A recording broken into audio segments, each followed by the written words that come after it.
Con il presidente Hermes Canciani alla presentazione dei calendari, Presidente, è stata un'estate difficile per i dilettanti? È stata decisamente difficile, abbiamo avuto qualche rinuncia importante, abbiamo avuto qualche situazione difficile, però alla fine ce l'abbiamo fatta anche quest'anno e siamo qui oggi a presentare appunto questa nuova stagione. Che messaggio vuole dare questa sera alla presentazione dei calendari? Ma il messaggio che dal punto di vista agonistico, dal punto di vista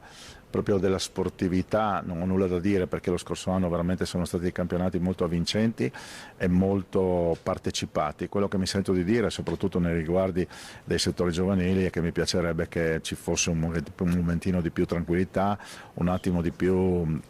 coscienza di quelli che sono gli episodi o gli atti che vengono svolti nei campi, ed è per questo che stasera presenteremo anche un nuovo progetto che abbiamo ideato, che è il patto etico con la certificazione etica che daremo a tutte le società che, se lo vorranno, lo potranno applicare. È un primo strumento, una goccia nel mare, però mi auguro che possa aiutare a debellare questo tipo di comportamento. A proposito di rinunce, come diceva prima, cosa ne pensa della situazione a cui lei è?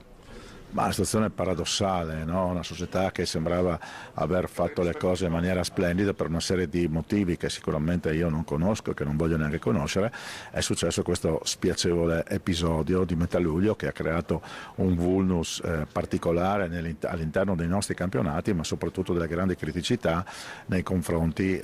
della stessa società e della comunità di Aquileia, perché ricordiamo che tutta la comunità di Aquileia era impegnata in questa azione. E quindi noi guardiamo ancora con molta attenzione, abbiamo aiutato il reggente, in questo caso che è l'ex presidente Paolo Goat, a passare da società dilettanti a società pura affinché possa mantenere la matricola, che ricordo perché l'Aquileia ha più di 100 anni, quindi è una società storica, e quindi ci auguriamo e speriamo che il tutto possa risolversi magari il prossimo anno con l'allestimento di una nuova squadra in terza categoria, o in terza categoria o la categoria che verrà data, e che quindi possa riprendere questo cammino.